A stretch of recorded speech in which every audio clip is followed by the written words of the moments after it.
Sonia, you know we can learn a great deal from the wise and talented women in our lives.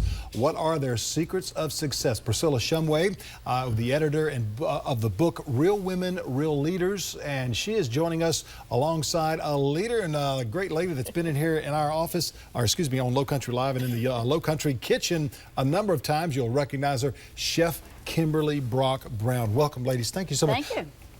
How did you put this book together? Why was it put together? And who inspired you to put this together?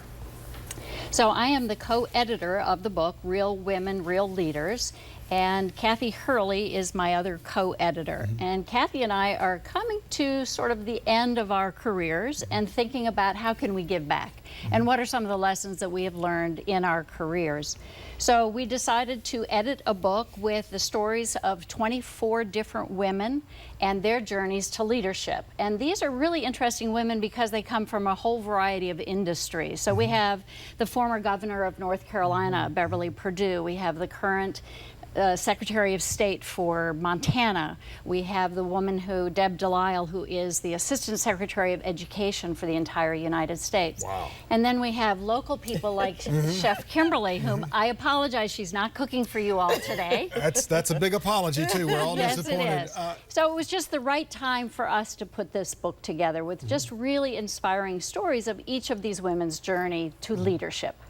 And you know, with Chef Kim, been on the show so many times, such a talented lady, award-winning, the first African-American awarded a particular seal that you have. Right. And that, how did you go about getting there? Because I'm sure there was some obstacles in the way, but now you're like sitting on the top, you know, of your career. But who inspired you to get to that top?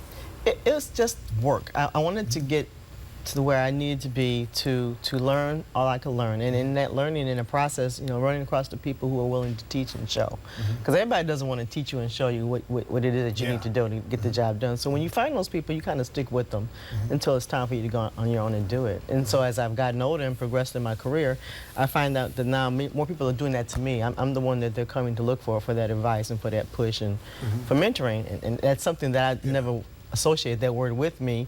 Growing up, I just didn't recognize and hear that word. It was just about working and getting the best effort that I could to get it done. Is there any one or maybe two individuals that kind of sit at the top of your chart there that may have helped influence you? Oh, well, sure. The pastry chef that I worked with when I was still in school, he was instrumental in teaching and learning and knowing that he was self-taught and that if he could do it, then definitely I could do it. If he's self-taught and I'm in school trying to learn it, and he was willing to teach. And so once we got to that hurdle, and I got over that fear of everything, you know, everything new in culinary, then it was just a matter of getting it done and doing it, you know. So, and I agree, you know, you need to see more people who look like you doing what you want to do, and that's the biggest thing that a lot of women don't see and don't have.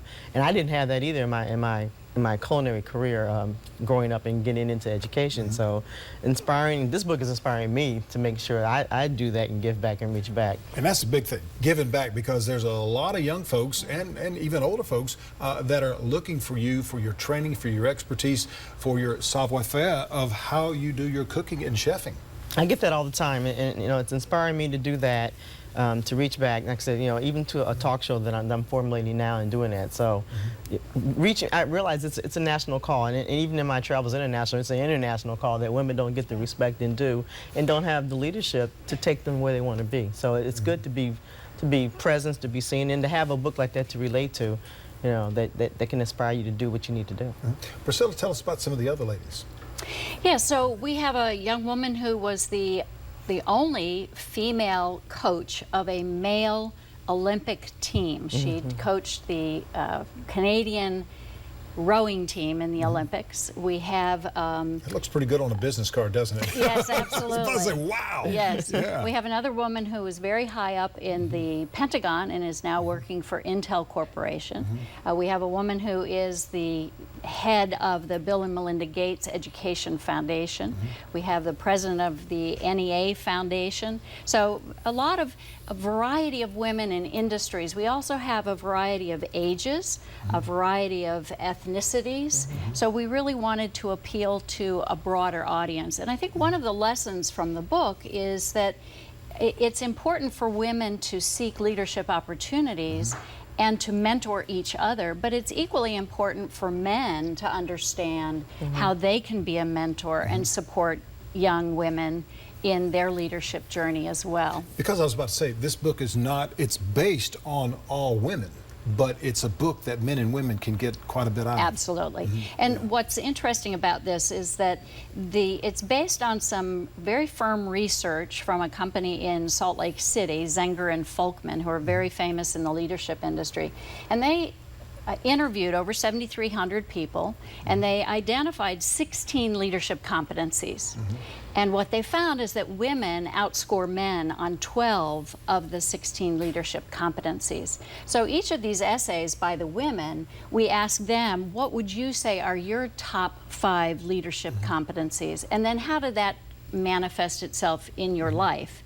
And then we take those competencies and give women and men ways in which they can then make those competencies more manifest in their lives as well. So things like high integrity, honesty, mentoring and supporting others, their own personal development as well. So that's really the core of the book. And then at the end of the book, we have a leadership survey that you can take yourself personally to sort of look at what your leadership competencies are and also where you might need to sort of support yourself a little better. Got a couple seconds left. Where can we get the book?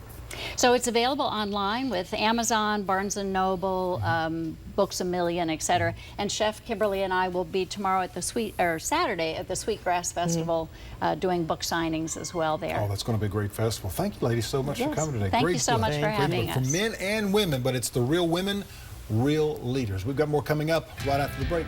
Stay with us.